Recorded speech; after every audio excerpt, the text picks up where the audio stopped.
The Honourable Gentleman, the inflationary pressures are global as a result of the pandemic, as a result of the war in Ukraine and other global supply chain pressures. So this isn't an issue unique for the United Kingdom. I've already set out that the Chancellor has delivered a 22 billion support for the people of this country. He is keeping a very close eye on the situation and will intervene where necessary. And I would simply point back to his record during the pandemic when he stepped in at the right points to support the people of this country. Now come to SNP spokesperson Murray Black. Thank you, Mr. Speaker. The DEFRA Secretary advised people in poverty. The DEFRA Secretary advised people in poverty to buy value products. The Safeguarding Minister suggested that people should just work more hours or get a better paying job. And the Chancellor said that it would be silly to help people struggling with the cost of living crisis. Does the Minister have any equally useless advice to add to that of his colleagues for the people facing destitution? Well, I've already pointed out the Chancellor has given £22 billion worth of support to the people of this country. He is keeping a very close eye on the situation and will step in when is necessary. I would also point out to the Honourable Lady that if she's that concerned about the cost of living in Scotland, I would point out that her government in Edinburgh has a higher tax rate than here in the rest of the UK. Murray Black. Thank you, Mr. Speaker. Mr. Speaker, apart from the fact that that's not true, let me say that the Scottish Government already spend over £1 billion mitigating the worst of Tory cuts. Yep. We're investing £770 million per year in the cost of living crisis. We're increasing Scottish benefits by 6%, doubling the Scottish child payment, mitigating the bedroom tax. Does he not agree it's about time his department lifted a finger? Yeah. Minister. My department is providing the Scottish Government with a record level of support, £41 billion. That is helping them to deliver the policies that she refers to. They might be able to do more if they hadn't wasted hundreds of millions of pounds on ferries that don't work, or the First Minister on an independence revival tour of the United States. Right. Before we come to Prime Minister's questions, I would like to point out the British Sign Language interpretation proceedings is available to watch on the Parliament Live TV. We now start with questions, Prime Minister. Steve McCabe. Yeah. Number one, sir. Prime Minister. Mr. Speaker, I know that members across the House will want to join me in offering our best wishes to Rangers for this evening's match in Seville. Mr. Speaker, this morning I had meetings with ministerial colleagues and others, and in addition to my duties in this House, I shall have further such meetings later today. Steve McCabe. The latest State of Ageing report reveals, Mr. Speaker, that last year in this country, 9,000 people over the age of 60 died because their homes were too cold.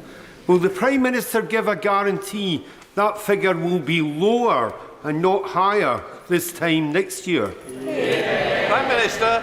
Mr. Speaker, I think everybody has every sympathy with people who are facing difficulties with the cost of heating, and that is why the government has stepped up with an extra £9.1 billion, in addition to what we're doing with the cold weather payments and the Warm Homes Allowance, Mr. Speaker, and we will continue to support people throughout the aftershocks of COVID, just as we did throughout the pandemic.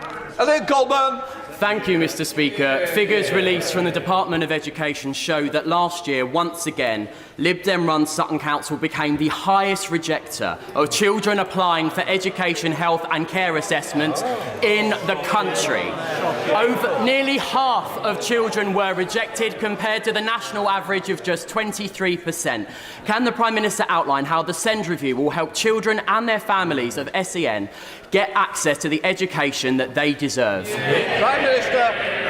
Yes, indeed. I thank him very much for his campaign, and he is completely right, Mr. Speaker. That's why we have an SEND review, and we will ensure that SEND children and young people can get access to the right support at the right place and the right time across the country. We now come to the Leader of the Opposition, Keir Starmer. Mr Speaker, I too send my best wishes to Rangers. It's quite an extraordinary story, actually, over the last few years for that football club. Mr Speaker, a one-off tax on huge oil and tax profits would raise billions of pounds, cutting energy bills across the country.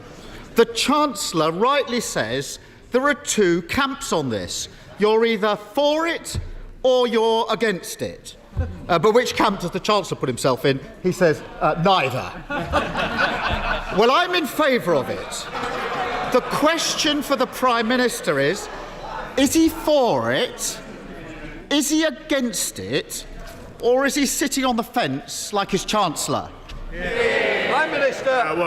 Mr Speaker, I think I just remind the House that the right honourable gentleman struggled to define what a woman was.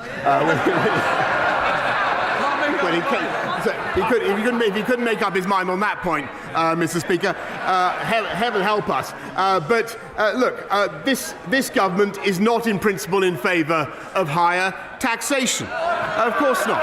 But what we want to do, we don't want to put. Of course they love it. They love it, Mr Speaker. They love putting up taxes. Oh, that's what. Dog spot. Labour meow.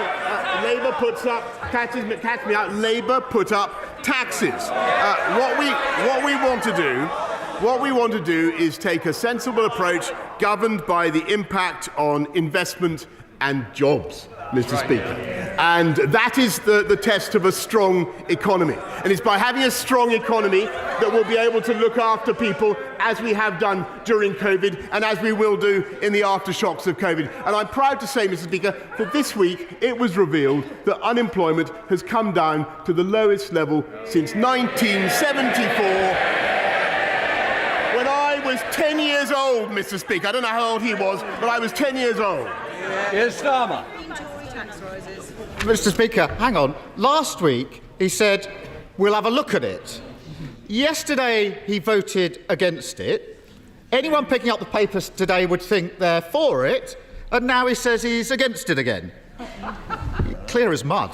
To be fair, it's not like the rest of his cabinet know what they think either. The same day the Chancellor said it was something he was looking at, the Justice Secretary said it would be disastrous. The Business Secretary called it a bad idea, but also said he'd consider a Spanish-style windfall tax. 1 minute they're ruling it in, the next they're ruling it out. When will he stop the hokey-cokey and just back Labour's plan for a windfall tax to cut household bills? Mr Speaker, the Labour's plans are always and everywhere to raise taxes on business, and that's what they did. I remember him campaigning in 2019, Mr Speaker, on the biggest taxes for business that this country has ever seen. That's their instinct. Now look, this country and the world faces problems in the cost of energy, driven partly by COVID and partly by Putin's war of choice in Ukraine. And we always knew that there would be a short-term cost in weaning ourselves off Putin's hydrocarbons and in sanctioning the Russian economy. Everybody in this House voted for those sanctions. We knew that it would be tough. But I just want to tell the right honourable gentleman that giving in, not sticking the course, would ultimately be the far greater economic risk. Yes, of course, Mr. Speaker, we will look at measures. We will look at all the measures that we need to take, Mr. Speaker, to get people through to the other side. But, Mr. Speaker, the only reason we can do that is because we took the tough decisions that were necessary during the pandemic, which would not have been possible if we'd listened to him. Keir Starmer. He just doesn't get it, does he? He doesn't actually understand what working families are going through in this country, struggling about how they're going to pay their bills. And whilst he dithers, British households are slapped with an extra £53 million on their energy bills every single day. Meanwhile, every single day, North Sea oil and gas giants rake in £32 million in unexpected profits. Doesn't he see that every single day he delays his inevitable U-turn? Is going to do it. He's choosing to let people struggle when they don't need to. Mr. Speaker, he says that this government has no sympathy for people who are struggling and working. Let me tell you, it is precisely. Let me tell you what we're already doing. We're already spending £22 billion. We're already helping people with the cost of living in any way that we can, Mr. Speaker. But the reason we can do that is because we took the tough decisions to get this country through COVID, to make sure that we came out of lockdown in the way that was necessary, and to have a strong economy with robust employment growth, Mr. Speaker. And we will continue to take. And he talks about cutting taxes. In July, we will have the biggest tax cut for 10 years, £330 cuts for 30, on average, for 30 million people who are paying national insurance contributions. And the reason we can do that, Mr. Speaker, is because we have a strong and robust economy. I'm going to look at all measures in future to support our people. Of course I am. But the only reason we can do that, the only reason our companies are in such robust health, is because of the decisions that this government has taken. Keir Starmer. Mr. Speaker, still pretending the economy is booming, still got his head in the sand in the middle of an economic crisis. The Prime Minister keeps saying more help is coming, but we've heard it all before. May the 13th, he stood there and said, we will do more right now. A week has passed and there's been nothing. On April the 19th, he stood there and said, we will do more as soon as we can. A month has passed and still nothing. The Chancellor said, wait until the autumn. At least he's honest that the plan is to do nothing. But doesn't the Prime Minister realise that working people across the country can't afford to wait while he vacillates? It's time to make his mind up. I'll tell you what's happened in the last month. We've got 300,000 more people off welfare and into work on our way to work programme, Mr. Speaker. And it is because we get people into work that those families, those people, are £6,000 a year better off. It's by getting people into work that we fix the long-term problems of this economy. His answer, Mr. Speaker, in addition to putting up taxes, his answer is to borrow more. We heard it from the Shadow Chancellor this morning. She says she wants to borrow almost another £30 billion. That's what she says. Now, do you know what that means, Mr. Speaker? It means more pressure on interest rates. It means pressure on mortgages. It means pressure on every family, every man, woman and child in this country, Mr. Speaker. That's Labour economic policy. That is why there's never been a Labour government that left office with unemployment lower than when it came in. And that's the reality. Mr. Speaker, on the day when inflation went to 9%, the highest for 40 years, I think the watching public, the least they can expect is a Prime Minister who concentrates on the cost of living crisis. Clearly, he just can't make his mind up. So let's have a look at who's for it and who's against it. On one side, the chair of Tesco, the chair of John Lewis, the chair of the Treasury Select Committee, the chair of the Education Select Committee, Lord Hague, Lord Brown, the old CEO of BP, all support a windfall tax. Even the current boss of BP says it wouldn't discourage investment. And on the other side, the member for North East Somerset. When he's not sticking notes on people's desks like some overgrown prefect, is dead set against it. When is he finally going to get a grip, stand up for the people of Britain and get on the right side of the argument? Mr. Speaker, nothing could be more transparent from this exchange than their lust to raise taxes on business. Mr. Speaker, we don't relish it. We don't want to do it. We don't want to do it. Of course we don't want to do it. We believe in jobs and we believe in investment and we believe in growth. And as it happens, the oil companies concerned are on track to invest about £70 billion into our economy over the next few years. They're already taxed Mr. Speaker, at a rate of 40%. Mr. Speaker, what we want to see is investment in the long-term energy provision of our country, which they've signally failed to do, by the way, cancelling our nuclear power investment. He talks about the people who are suffering from high energy prices in this country today, Mr. Speaker, have previous Labour governments to blame for that mistake. And of course, we will look at all sensible measures, Mr. Speaker, but we will be driven by considerations of growth, investment and employment. And I just remind you, Mr. Speaker, that unemployment's now hit a record low, or for 50 years, I should say, and employment is now, I think, 500,000 people more now in paid employment, payroll employment, than there were before the pandemic began. So he's on the side of excess profits for oil and gas companies. We're on the side of working people. And there you have it. But he clearly doesn't like me pushing him on this. But the reason I keep coming back to this subject, and why it's so frustrating that he hasn't acted, is because so many people are living through this nightmare and they feel totally abandoned by their government. This week, I spoke to Phoenix Halliwell. A rare kidney condition means Phoenix has to do dialysis from home 10 p.m. to 7 a.m. for 5 days a week, just so he can take his daughter Rosie to school. His dialysis is life-saving, so he can't turn it off. So even though his wife, who's a midwife in the NHS, works extra shifts, during the winter they had to turn their central heating off, and Phoenix skips meals to make ends meet.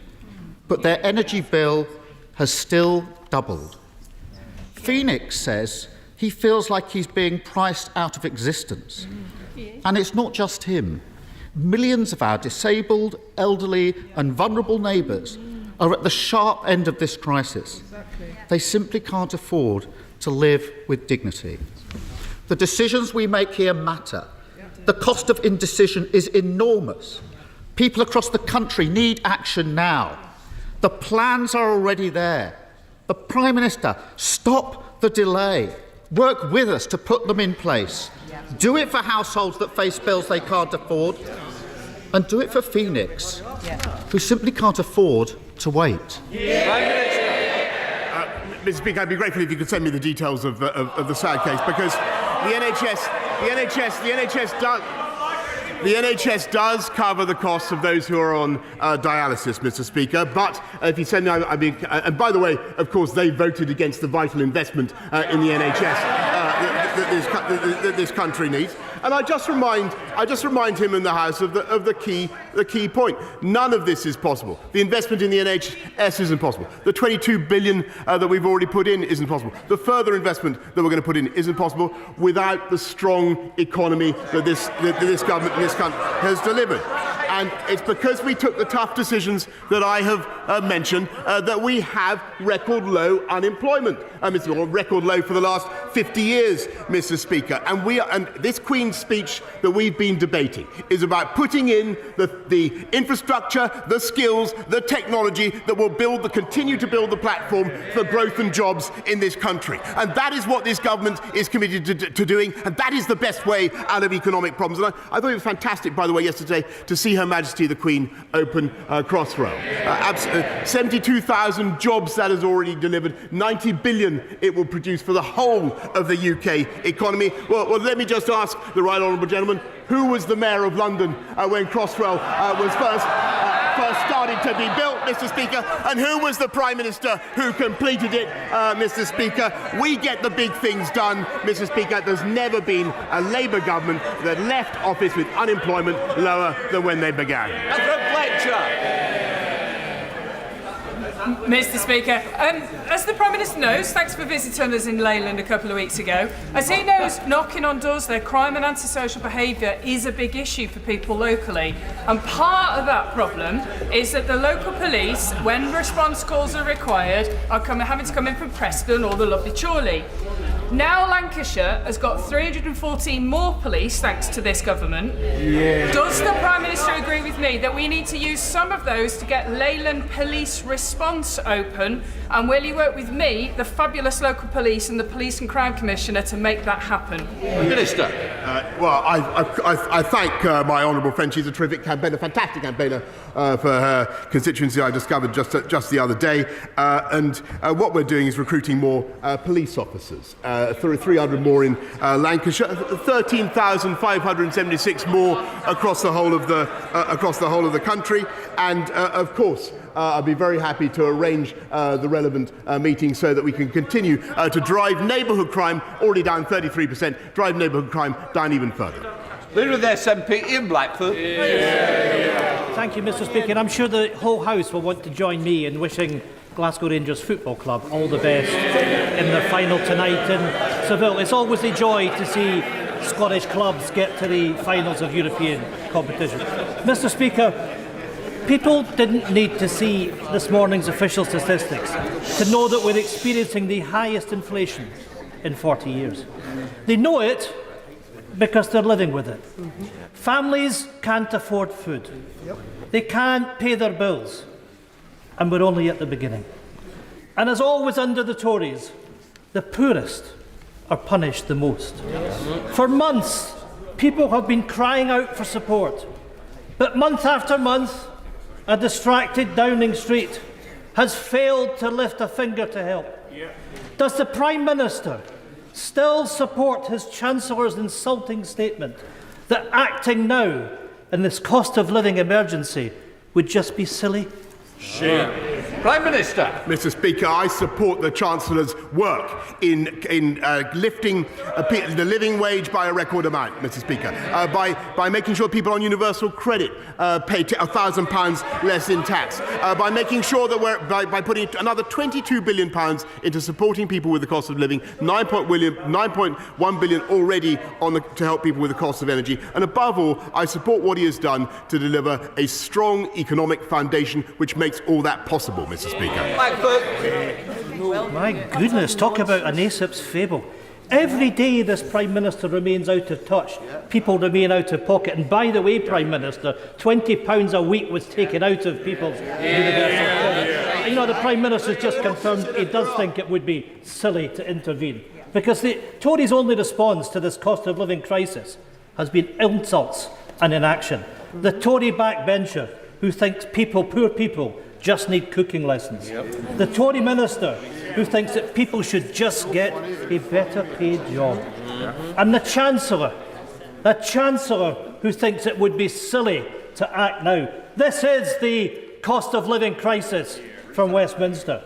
For weeks, the Prime Minister has been briefing that it's the Treasury who are to blame for blocking financial support for struggling families.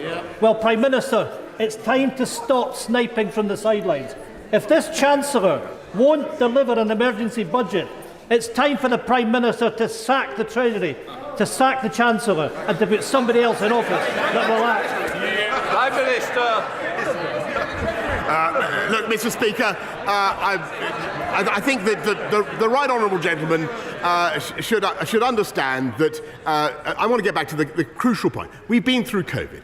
We're facing a spike in global energy prices, which has been greatly exacerbated by what Putin is doing in Ukraine. But to deal with it, of course, what we're doing is putting billions and billions already, 9.1 billion, into supporting people with the cost of energy. Cut fuel duty by record sums, Mr. Speaker, helping elderly people in all sorts of ways, not least through local councils with another £1 billion. But of course, Mr. Speaker, everybody in the country knows that we're not through this yet, and everybody can see that, and they all know that the government is going to do more. But they also know the only reason we can do that is because we have a strong economy with massively high employment, and that is the crucial thing. And it would not have been possible if we'd listened to the members opposite. Absolutely.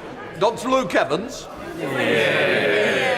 The Prime Minister will be aware of my campaign to have digitally altered images carry a label.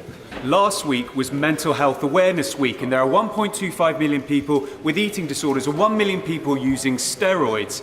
Now, 84 members of this House from 7 parties signed my open letter to companies to pledge not to alter their images in their adverts. Will the Prime Minister support that pledge? And for those who aren't taking that pledge, will he vow to make sure that we consider labelling digitally altered images where body proportions are affected?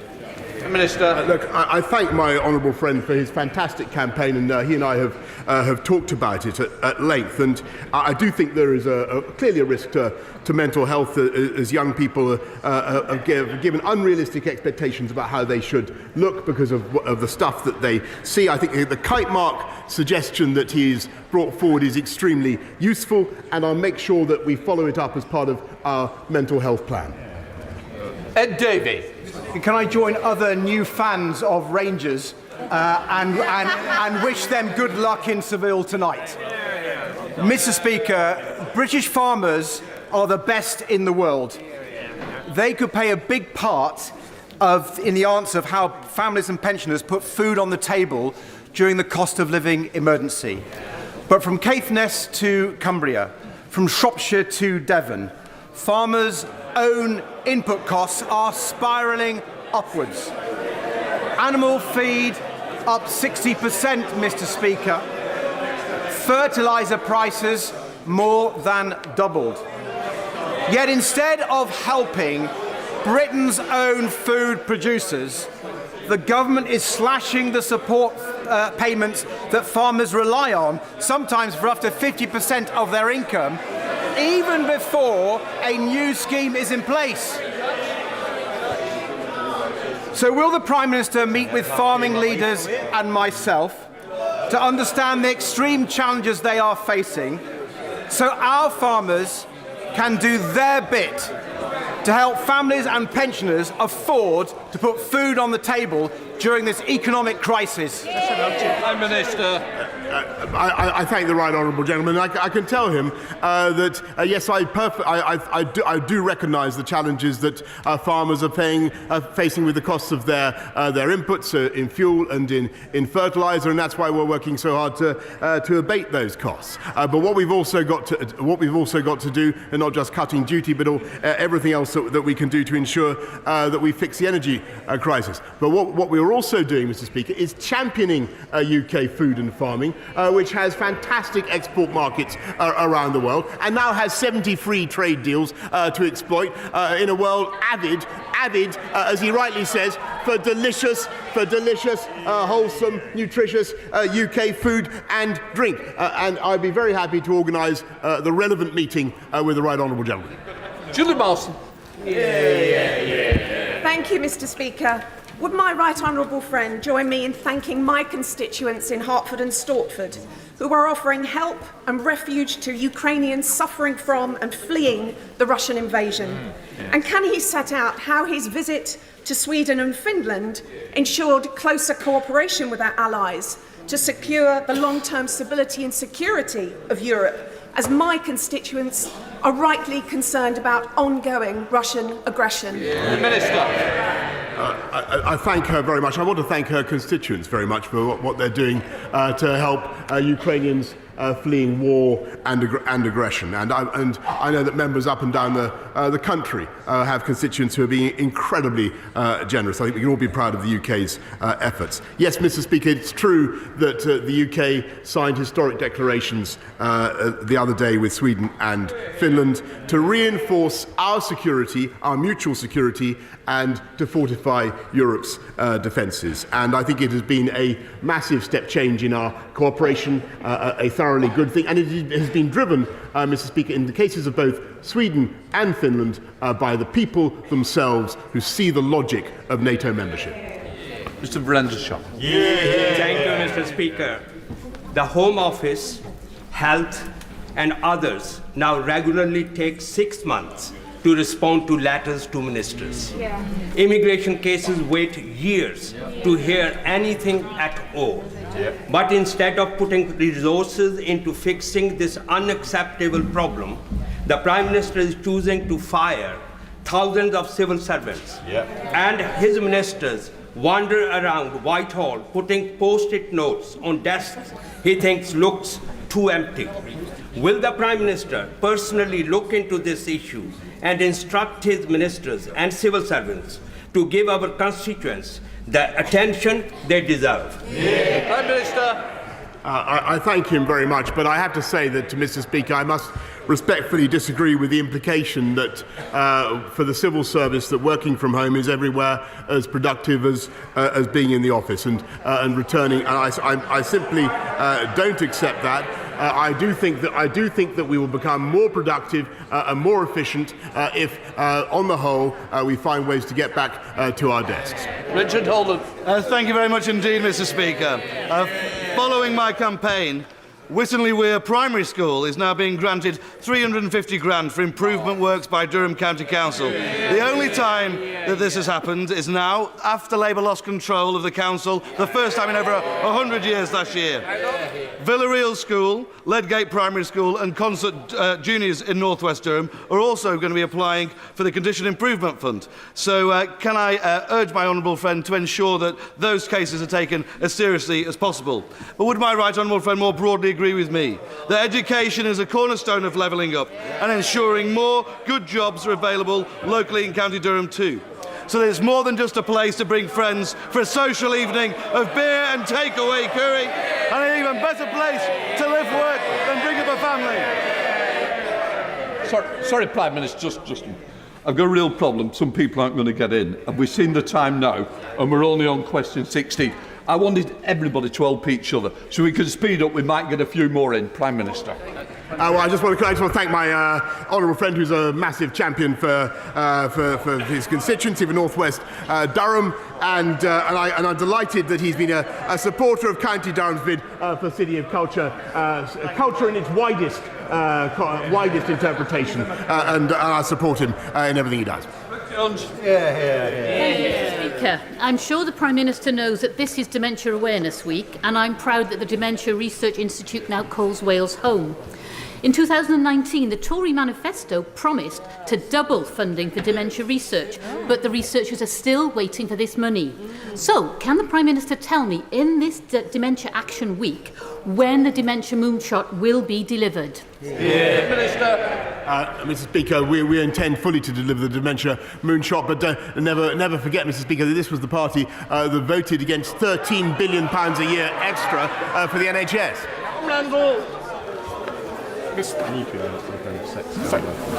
Mr. Speaker, I know that I'm not alone in dealing with many constituents facing delays to renewing their passports and driving licences. In Gödling, there have been cases of family reunions in jeopardy and drivers nearly having job offers withdrawn because of delays to renewals.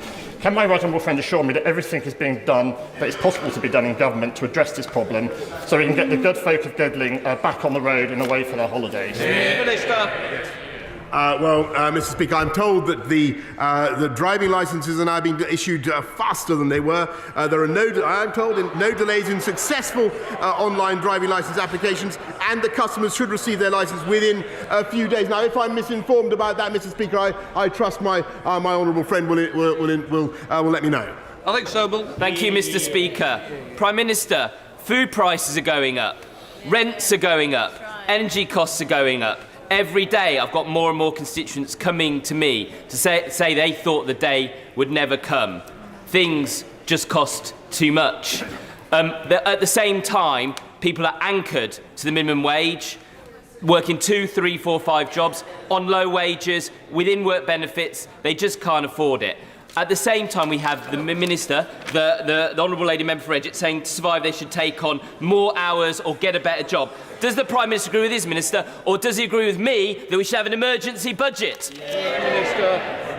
Mr. Speaker, I accept that, of course, there are economic pressures on our country now caused by the factors that we mentioned, but that's why we've already increased the living wage by £1,000 per year for those who are on it. Already increased universal credit by £1,000 a year. All the other measures, billions and billions of tax that we're putting into supporting incomes, Mr. Speaker. But the reason we can do that is because we have strong economic fundamentals with unemployment. I don't know when he was born, Mr. Speaker, Speaker, but unemployment is the lowest it's been since 1974, and that is giving us the foundation to take our country forward.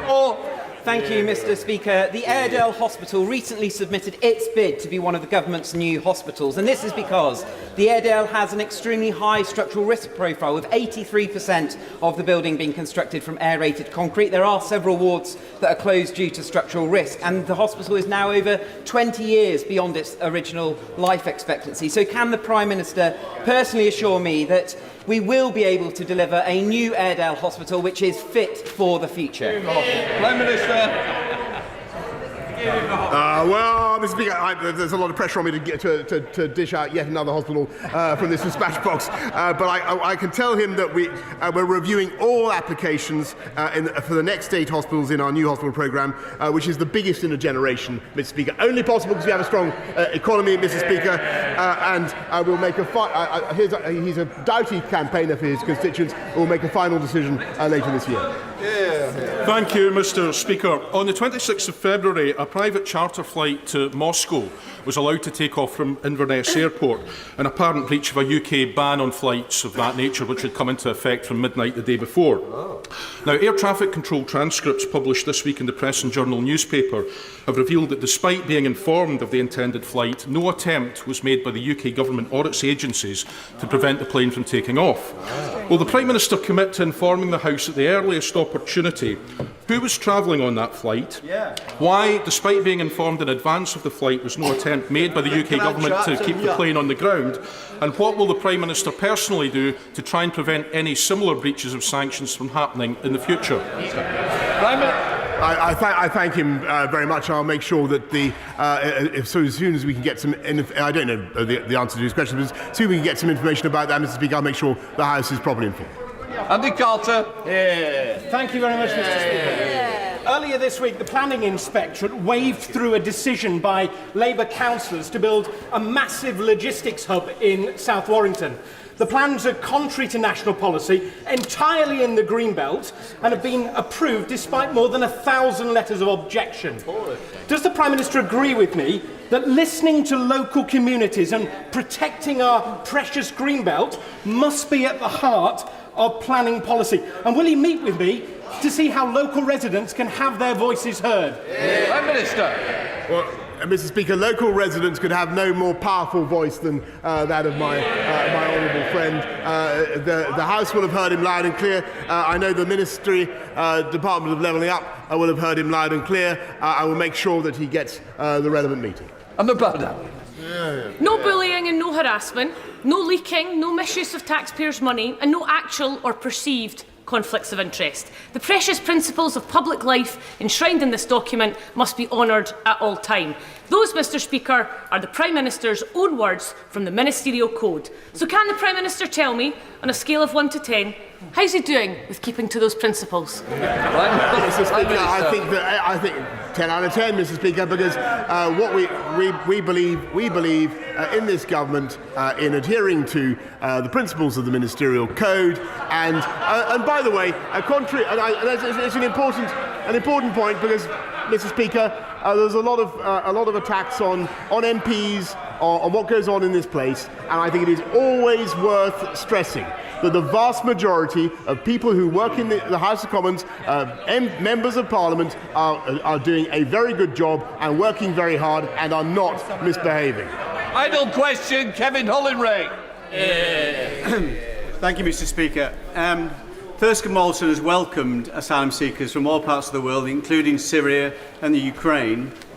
But the government's plans just announced from the 31st of May to the start of what will be up to 1,500 non-detained young single males from different parts of the world, asylum seekers, on a base that will be the centre of a small rural village of 600 people, children, all the way through to elderly residents. That village without streetlights, without police presence. It will devastate the community. It will devastate house prices, which will plummet. And the residents of that village will not feel safe to leave their homes alone.